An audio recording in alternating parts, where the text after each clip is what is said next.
दोस्तों, मेरा नाम है वेदशिरा त्रिवेदी और इस समय हम लोग पढ़ रहे हैं कॉर्पोरेट अकाउंटिंग। ये पेपर बीकॉम सेकंड सेमेस्टर के स्टूडेंट्स जिनको कि पेपर कॉर्पोरेट अकाउंटिंग मुख्य रूप से पढ़ना है न्यूमेरिकल के तौर पर, और कानपुर यूनिवर्सिटी के अकॉर्डिंग थर्ड ईयर में कॉर्पोरेट अकाउंटिंग मेन पेपर है आपका न्यूमेरिकल। और आने वाली प्रतियोगी परीक्षाएं अगर टीजीटी पीजीटी जैसे एग्जाम्स की बात करें तो उनके लिए भी ये पेपर बहुत ही महत्वपूर्ण होता है। आप किसी भी वर्ष का पेपर उठा के देख लीजिए, कम से कम 6 से 7 क्वेश्चन आपके पूछे ही जाते हैं कंपनी लॉ से या फिर कॉर्पोरेट अकाउंटिंग से। तो सबके लिए बहुत ही इंपॉर्टेंट बुक है ये। इसमें हम लोग पढ़ रहे हैं अभी इस टाइम में issue forfeiture and re issue of shares. Basic सारी चीजें मैं बता चुका हूँ, पिछले 10 वीडियो आपको इस चैप्टर से रिलेटेड प्रोवाइड करा चुका हूँ।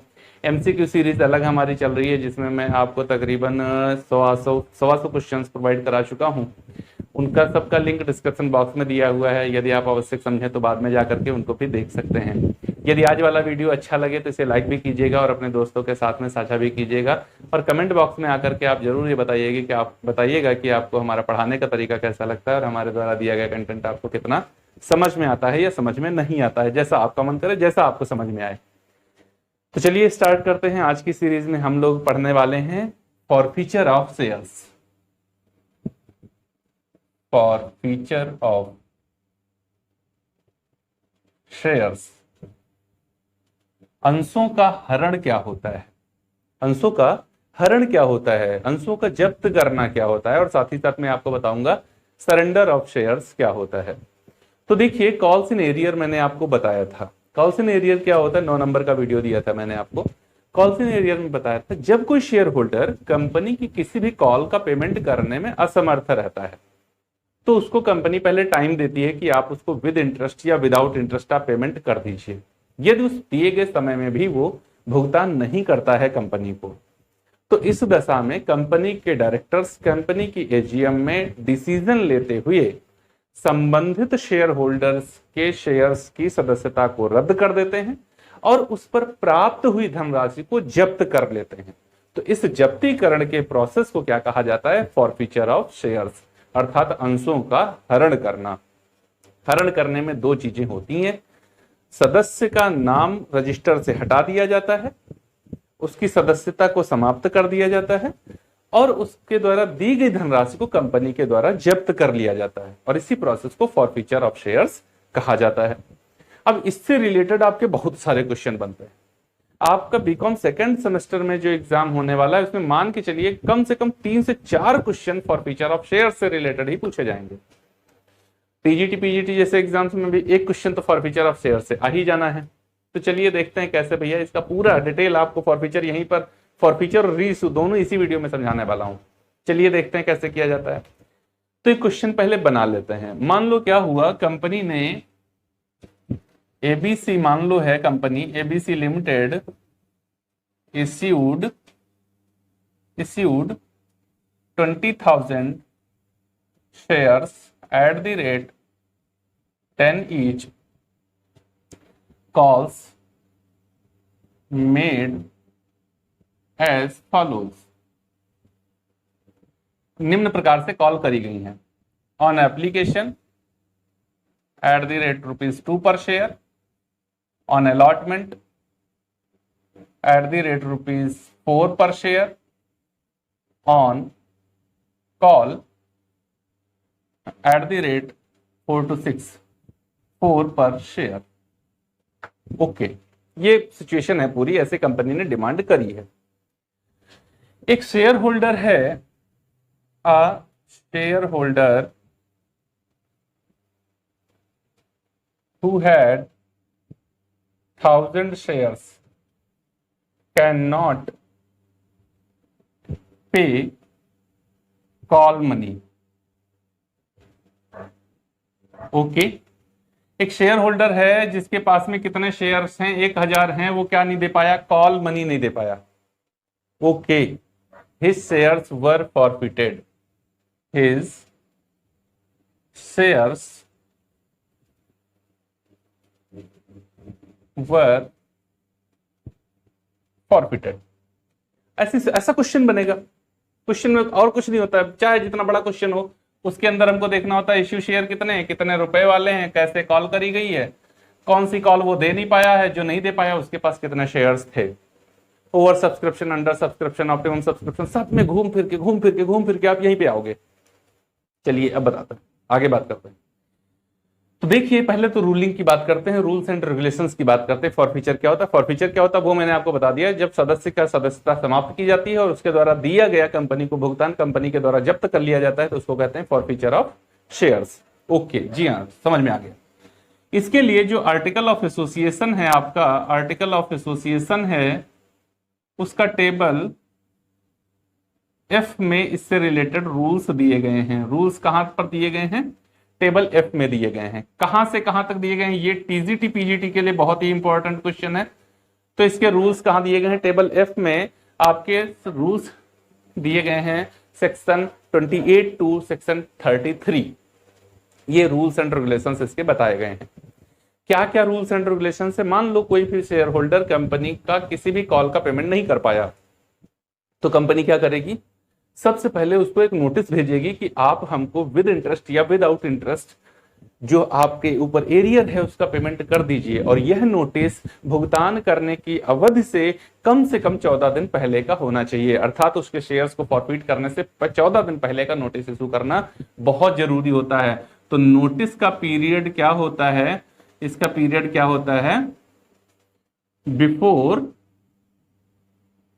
14 डेज ऑफ फॉरफीचर। ओके, हरण के 14 दिन पहले से नोटिस इशू करना अनिवार्य है, कंपलसरी है। ओके, इशू कर दिया गया।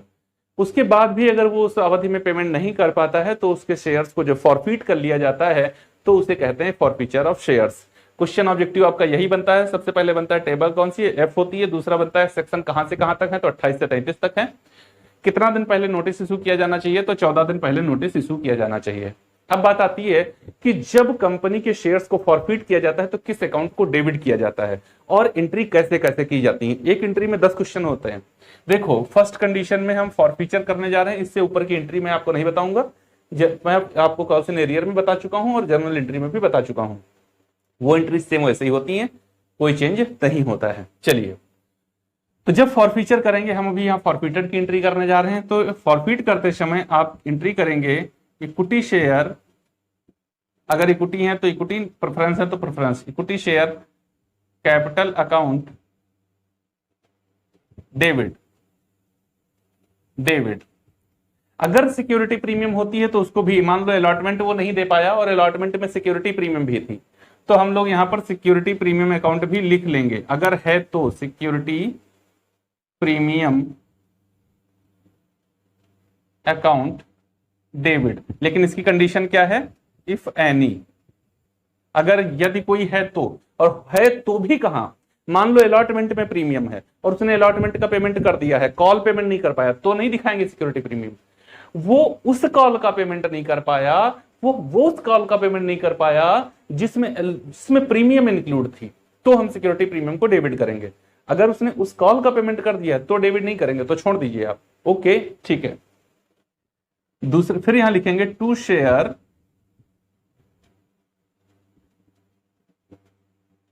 Forfeiture account. To calls in arrear लिखते हैं, लेकिन हमारे पास कॉल्स इन एरियर है ऑलरेडी। कौन सी कॉल नहीं मिल पाई है? कॉल मनी ही नहीं मिल पाई है। अगर अलॉटमेंट नहीं मिल पाती तो हम लिखते हैं to share allotment account, to share first call account, to share final call account. लेकिन मैं मानता हूं मेरी फाइनल कॉल ही नहीं मिल पाई, तो मैं यहां पर लिखूंगा to share final call account. Narration रहेगा for 1000 shares are forfeited. 1000 shares को क्या किया गया है? फॉरफिट कर लिया गया है, हरण कर लिया गया है। अब देखो यहां से कौन कौन से क्वेश्चन कैसे कैसे घुमा घुमा के बनते हैं। सबसे पहला क्वेश्चन बनता है, अंशों को हरण करने पर किस अकाउंट को डेबिट किया जाता है? बहुत ही इंपॉर्टेंट क्वेश्चन, बहुत पूछा जाता है। देखो, इस अकाउंट को डेबिट किया जाता है। किसको? शेयर कैपिटल अकाउंट को डेबिट किया जाता है। दूसरा क्वेश्चन बनता है, किस अमाउंट से डेबिट किया जाता है? किस अमाउंट से डेबिट किया जाता है? तो देखो मैं क्या कह रहा हूं, कॉल मनी नहीं दे पाया। कॉल कितने की थी? 4 रुपए की। इसका मतलब है कि कंपनी ने 2 रुपए की एक एप्लीकेशन, 4 रुपए का अलॉटमेंट और 4 रुपए की कॉल, सब कुछ मांग लिया है, तभी तो कॉल पे पहुंचे।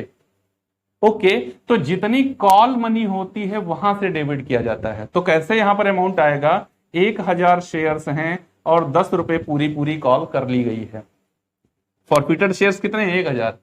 कितने रुपए वाले थे, 10 रुपए वाले थे, पूरे 10 रुपए मांगे जा चुके हैं। तो आपका आंसर क्या होता है, कॉल मनी से अमाउंट डेबिट किया जाता है शेयर कैपिटल अकाउंट। तो 1000 गुणे 10 कितना हो जाएगा आपका, ये अमाउंट यहां पर नहीं ऊपर आएगा, ये यहां पर आना चाहिए इसको, 1000 गुणे 10। ओके, कितना आएगा, 10,000। यहां पर सिक्योरिटी प्रीमियम है नहीं चूंकि क्वेश्चन में, तो कुछ नहीं आएगा। बात क्लियर है, ठीक है जी, समझ आ रहा है, जी हाँ समझ आ रहा सर।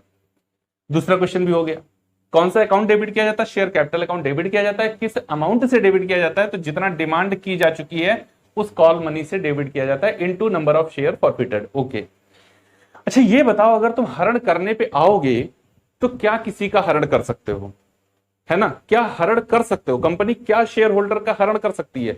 जो शेयर होल्डर ने पेमेंट कर दिया है, आप ज्यादा से ज्यादा वही तो फॉरफिट कर लोगे, और क्या कर लोगे। तो ठीक यही बात होती है, जो शेयर होल्डर ने पेमेंट किया है कंपनी वही फॉरफिट कर सकती है। तो फॉरफीचर में क्या आता है, देखो कितने शेयर थे इसके पास, 1000। क्या इसने कंपनी को दे दिया था, देखो 10 रुपए में से केवल 4 रुपए की कॉल नहीं दे पाया था। 10 रुपए में से क्या नहीं दे पाया था, 4 रुपए की कॉल नहीं दे पाया था। बाकी तो 2 रुपए की एप्लीकेशन और 4 रुपए का अलॉटमेंट दे दिया था ना। तो 6 रुपए तो पेमेंट कर दिया था, 1000 गुणे 6। कंपनी इनका क्या हरण करेगी, ज्यादा से ज्यादा यही 6000 रुपए जो ये पेमेंट कर चुका था वही हरण करेगी, ज्यादा से ज्यादा नहीं, यही कर लेगी। ओके, तो फॉरफीचर ऑफ शेयर का अमाउंट कैसे निकाला जाता है, number of share forfeited into paid amount by the share holder. Okay, बात क्लियर, जी हाँ क्लियर है। अब फाइनल कॉल कितनी नहीं मिल पाई, तो देखो 1000 शेयर पर फाइनल कॉल मिली नहीं, और फाइनल कॉल थी 4 रुपए की। कितना आएगा, 4000। बिना किसी जुगाड़ के डेबिट और क्रेडिट का टोटल बराबर हो जाए तो मान लेना हमारा क्वेश्चन सही दिशा में चल रहा है। देखो आप यहां पर, बात क्लियर। फॉरफीचर ऑफ शेयर में बस यही मैक्सिमम कंडीशंस होती हैं। आपसे पूछा जाता है किस अकाउंट को डेबिट किया जाता है, most important question, share capital account को डेबिट किया जाता है। किस अमाउंट से डेबिट किया जाता है, तो कॉल मनी से डेबिट किया जाता है, जितनी कॉल कर ली गई है out of face value of share उससे डेबिट किया है। मान लो 10 रुपए में से मैंने 8 ही मांगा होता तो 8 रुपए से ही 1000 गुणे 8 ही यहां लिखा जाता। 10 रुपए में से 6 मांगा होता तो 1000 गुणे 6 6000 लिखा जाता, call money. Okay, out of face value. बात क्लियर हो गई, जी हाँ बात क्लियर हो गई सर। आगे बताइए। अब देखो जो ये फॉरफिटेड शेयर्स हैं इनको री इशू किया जाता है। जब री इशू किया जाता है तो उन पर क्या कंडीशन होती है, 3 तरीके से री इशू किया जा सकता है फॉरफिटेड शेयर को। पार पर री इशू कर सकते हैं, डिस्काउंट पर कर सकते हैं, या फिर प्रीमियम पर कर सकते हैं। क्या शेयर्स को डिस्काउंट पर इशू कर सकते हैं, जी कर सकते हैं। सर आपने तो बताया था नहीं कर सकते, सेक्शन 53 कहता है कि नहीं कर सकते। अरे वो फ्रेश शेयर को कहा था, ये कौन से शेयर हैं, फॉरफिटेड शेयर हैं। फॉरफिटेड शेयर्स को अगर पूछा जाए कि कितने तरीके से इशू किया जा सकता है, 4 ऑप्शन है, at par, at premium, at discount, all of these. मेरा आंसर होगा ऑल ऑफ दीज, तीनों पर किया जा सकता है। और फ्रेश शेयर का ओनली पार पर या फिर प्रीमियम पर, डिस्काउंट पर नहीं किया जा सकता। डिस्काउंट पर किसका किया जा सकता, sweat equity share, section 54। Okay जी हाँ सर, समझ आ गया। बताइए अच्छा री इशू करेंगे तो क्या करेंगे। मोस्टली जो डिस्काउंट शेयर फॉरफिटेड शेयर री इशू किए जाते हैं वो मोस्टली री इशू किए जाते हैं डिस्काउंट पर। डिस्काउंट का मतलब है 10 रुपए वाला शेयर 6 रुपए पर, 8 रुपए पर, 7 रुपए पर, 9 रुपए पर री इशू किया जाएगा, लेकिन डिस्काउंट पर ही री इशू किया जाएगा। तो अगर डिस्काउंट पर री इशू किया जाएगा तो एंट्री क्या की जाएगी, आइए मैं बताता हूं आपको। री इशू करने पर एंट्री क्या की जाएगी, मैं मान के चलता हूं डिस्काउंट पर शेयर्स री इशू किए जा रहे हैं। एंट्री होगी बैंक अकाउंट डेबिट। बैंक क्यों डेबिट होगा, क्योंकि मैं री इशू करूंगा तो पैसा तो आएगा ना। शेयर फॉरफीचर अकाउंट डेबिट,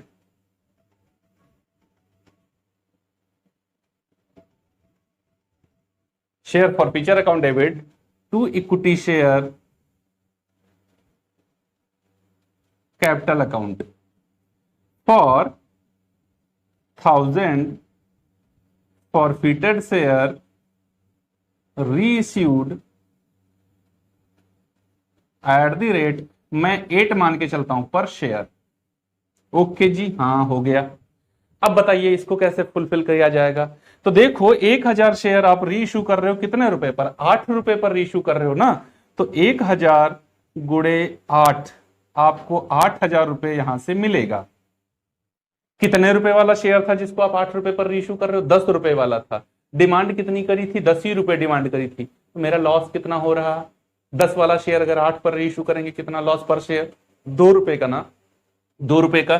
तो 1000 गुणे 2000 रुपए हमारा फॉरफीचर में आया, और 1000 गुणे 10 बराबर 10,000 रुपए यहां पर देखो मेरी कैपिटल ओवरऑल बनी। जो अगर फॉरफीटेड सारे के सारे शेयर्स रीइश्यू कर दिए गए और पूरी कॉल हो चुकी थी, तो यहां की शेयर कैपिटल और यहां की शेयर कैपिटल ऑलवेज बराबर रहेगी। बात क्लियर हो गई? जी हाँ, बात क्लियर हो गई। अब यहां से कौन से क्वेश्चन बनते सर, उनको भी बता दीजिए। देखो यहां से क्वेश्चन आपका बनता है कि जो शेयर फॉरफीटेड शेयर रीइश्यू किए जा रहे हैं उनको मैक्सिमम कितने डिस्काउंट पर रीइश्यू किया जा सकता है। बहुत इंपॉर्टेंट क्वेश्चन। फॉरफीटेड शेयर को मैक्सिमम कितना डिस्काउंट पर इशू किया जा सकता है। ओके, तो हमारा आंसर होगा विच amount received on forfeiture of shares. अंशों के हरण पर जितना पैसा हम प्राप्त कर चुके हैं, अधिक से अधिक उतना ही डिस्काउंट पर उनको इशू कर सकते हैं। देखो हमको पर शेयर कितना मिल गया था? 6 रुपए मिल चुका है ना। जब फॉरफीट कर रहे हैं तो पर शेयर हमको कितना मिल गया है? 6 रुपया। तो हम इन फॉरफीटेड शेयर्स को मैक्सिमम 6 रुपया डिस्काउंट देकर के इशू कर सकते हैं, मतलब 4 रुपए पर इशू कर सकते हैं, री इशू कर सकते हैं। आपसे दो तरीके से क्वेश्चन पूछेगा, बताओ 10 रुपए में से 6 रुपए के पर शेयर को फॉरफीट किया गया, या 10 रुपए में से 4 रुपए की फाइनल कॉल नहीं मिल पाई थी, उन शेयर्स को फॉरफीट किया गया। अब बताओ उसको मैक्सिमम कितना रुपए पर शेयर पर डिस्काउंट पर इशू किया सकता है। मेरा आंसर होगा 6 रुपए पर शेयर पर उसको मैक्सिमम डिस्काउंट पर इशू किया जा सकता है। आपसे दूसरा क्वेश्चन पूछेगा, 10 रुपए में से 4 रुपए की फाइनल कॉल न मिल पाने पर शेयर्स को फॉरफीट किया गया। अब इन शेयर्स को कम से कम कितने रुपए पर शेयर पर इशू किया जा सकता है? तो भैया कम से कम हम इनको 4 रुपए पर शेयर पर री इशू कर सकते हैं। अगर 10 में से 6 डिस्काउंट दे सकते हैं तो 4 रुपए प्राप्त कर सकते हैं, और 4 रुपए प्राप्त कर सकते हैं तो 6 रुपए डिस्काउंट दे सकते हैं। बातें आपको बिल्कुल क्लियर हो गई होंगी शायद, अगर आप दिमाग लगाकर सुन रहे हैं तो। जी हाँ, दिमाग लगाकर तो सुन ही रहे होंगे, तो बात क्लियर हो ही गई होगी। चलिए आगे बढ़ते हैं। तो ये क्वेश्चन बहुत इंपॉर्टेंट बनता है। हो गया ना, बात समझ में आ गई? जी हाँ, समझ में आ गई। अब देखो यहां पर शेयर फॉरफीचर है आपका 6000 और यहां पर शेयर फॉरफीचर है आपका 2000। अब बताओ ये जो डिफरेंस है इसका 4000, इसको कहां ले जाएंगे? ये कैपिटल प्रॉफिट होता है। ये क्वेश्चन बहुत इंपॉर्टेंट होता है। शेयर फॉरफीट करने पर होने वाला प्रॉफिट का नेचर क्या होता है? कैपिटल प्रॉफिट होता है। Okay, profit on forfeiture of shares ये किस तरीके का होता है? ओके, इसका नेचर क्या होता है? तो ये कैपिटल नेचर का होता है। ओके, इस प्रॉफिट को कहां ट्रांसफर किया जाता है? तो कैपिटल रिजर्व में ट्रांसफर किया जाता है। मेरी 3rd नंबर की एंट्री यहां पर जो बनेगी वो बनेगी capital reserve share forfeiture account debit, share forfeiture account debit to capital reserve account. Okay, आपसे क्वेश्चन पूछा जाता है balance of share forfeiture transfer to, कहां भेजा जाता है? Balance of share forfeiture transfer to capital reserve account. आपसे पूछा जाता है कि शेयर फॉरफीचर अकाउंट का बैलेंस किस अकाउंट में ट्रांसफर किया जाता है? तो कैपिटल रिजर्व में ट्रांसफर किया जाता है। कैसे? देखो यहां पर 6000 रुपए हमने फॉरफीट किया तो प्रॉफिट हुआ, और जब री इशू किया तो 2000 का लॉस हुआ। बचा हुआ 4000 रुपए कहां डाल देंगे? तो यहां पर आप यहां पर 4000 रुपए यहां ट्रांसफर कर देंगे कैपिटल रिजर्व में। बात क्लियर हो गई? जी हाँ सर, बात क्लियर हो गई है। क्या कुछ चेंज भी होता है सर, उसको भी बता दीजिए। इसी वीडियो में बता रहे हैं, सुनिए। हो सकता है आप ये वाले शेयर्स पार पर इशू कर दो। पार पर मतलब 10 रुपए वाला शेयर 10 रुपए पर इशू कर दो। अच्छा सुनो, 10 रुपए वाला शेयर अगर 10 रुपए पर इशू करोगे तो क्या यहां पर कोई नुकसान होगा तुम्हारा? जी नहीं, नहीं होगा सर। तो फिर यहां कोई नुकसान होगा नहीं, और प्रॉफिट हमको इतना हो चुका है तो कुछ चेंज नहीं आएगा। सीधा एंट्री लिखेंगे bank account debit to equity share capital account 10,000 10,000, और पूरा 6000 चला जाएगा कैपिटल रिजर्व में। ओके जी, जी हाँ सर, समझ में आ गया। अच्छा, अगर प्रीमियम पर इशू कर दें तो एंट्री करेंगे bank account debit to equity share capital account to security premium account.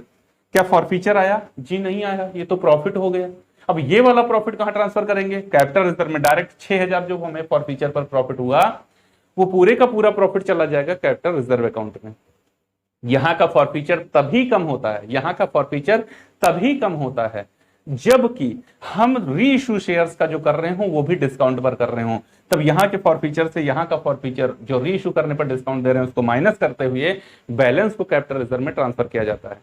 अगर फॉरफिटेड शेयर पार वैल्यू पर या फिर प्रीमियम पर इशू किए जाएं तो फिर यहां जो आपको फॉरफीचर पर बैलेंस मिलता है वो पूरे का पूरा चला जाता है कैपिटल रिजर्व अकाउंट में। एक और लास्ट बात बहुत इंपॉर्टेंट, मान लो फॉरफिटेड कंप्लीट शेयर री इशू न किए जाएं, जैसे यहां पर 1000 शेयर फॉरफिट किए गए लेकिन सबके सब शेयर री इशू न किए जाएं, इसमें से केवल 500 शेयर्स ही री इशू किए जाएं और कितने पर किए जाएं, 8 रुपए पर ही किए जाएं, तब बताइए शेयर फॉरफीचर क्या बनेगा। ये क्वेश्चन बहुत अच्छा क्वेश्चन होता है, ऐसा क्वेश्चन जब बनता है दिमाग घुमा देता है। अगर आप इतने शेयर पर 1000 पर कैलकुलेशन करने लगे क्वेश्चन गलत ही हो जाएगा हमेशा। शॉर्ट ट्रिक मैं बताता हूं, अगर कंप्लीट फॉरफिटेड शेयर्स री इशू न किए जा रहे हों, इस कंडीशन में जितने री इशू किए जा रहे हो बस उतने पे ही फोकस कर लो। जैसे अमाउंट रिसीव्ड